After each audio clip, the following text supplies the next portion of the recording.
Today we are building a scoop for my carburetor for the Mighty Turtle.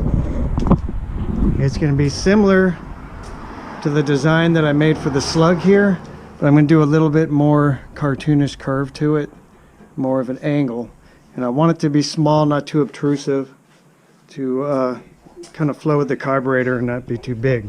So what I want to do this time though, I'm making it out of aluminum.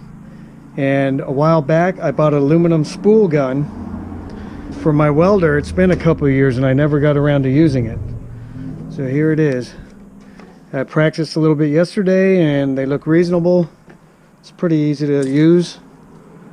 And so I got the initial shape. This is 1/8 inch. Wanted something a little thicker.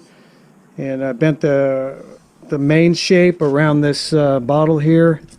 And then I used my torch to warm it up in here and then get a nice straight section right there.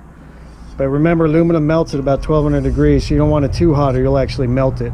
I just warmed it up and that worked out pretty good. So I got the basic shape. This is a mock-up I made for the carburetor, but I wanted it a little bit taller.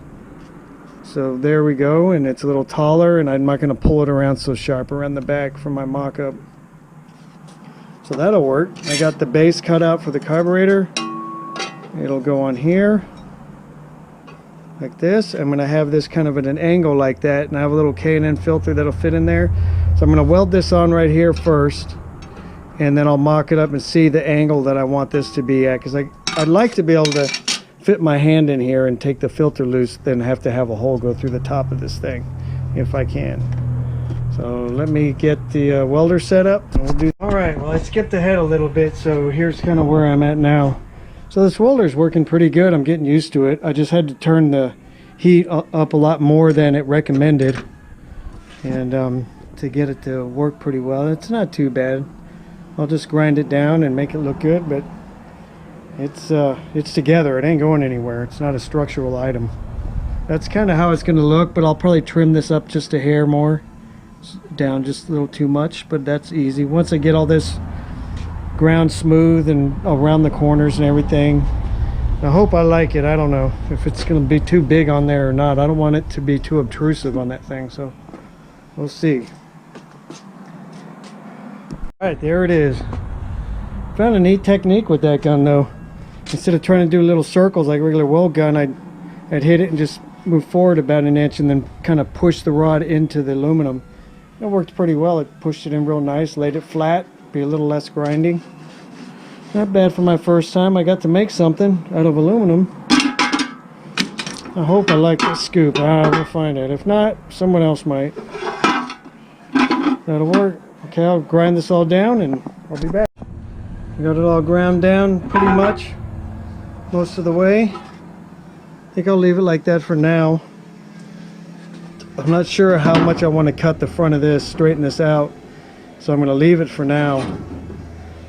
Let it grow on me and kind of see what I like later. But I got enough room where I can put the K&N filter in here and get my hand up in here and kind of put the nut on it that way. And because if I can, I'd have to drill a hole through here and maybe have a stud that I can put it on with, which would be fine, but it'd be easier to steel that way.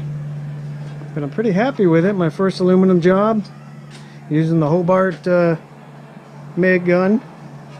It just attaches to my Hobart system. This is the Handler 2010, so it can use both aluminum and steel.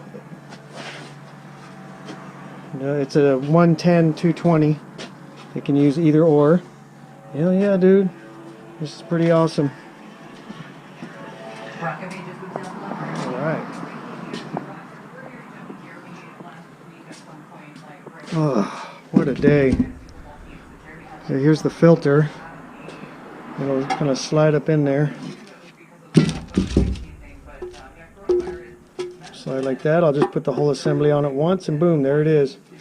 It's going to be a tight fit with my hand, but I might be able to get it in there. Yeah, that's cool, man. I like it.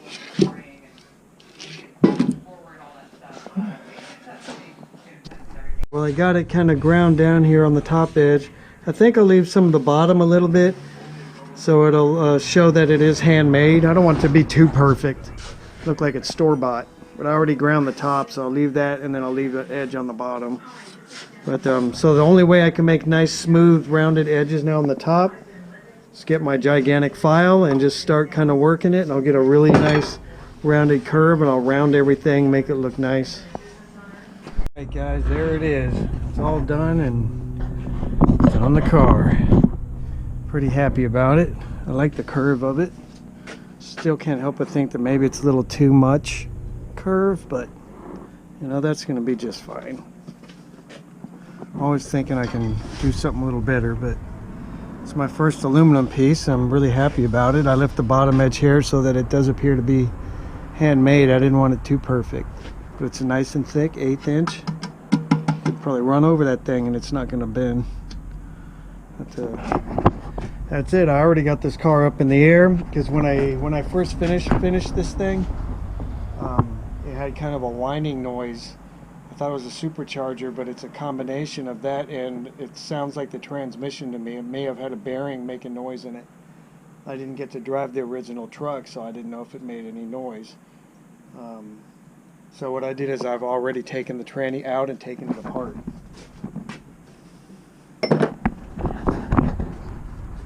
And there it is.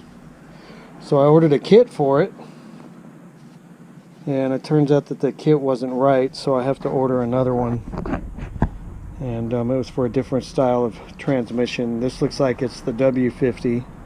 Went by the numbers on the rear case and on the center case. But so far, everything in it looks really good. It almost looks like brand new with over 200,000 on it.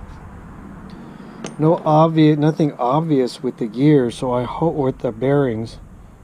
So I hope one of them was making the noise. I would have thought either the input bearing does have a funny sound to it, but it could be any of them. Input, it could be the bottom shaft here.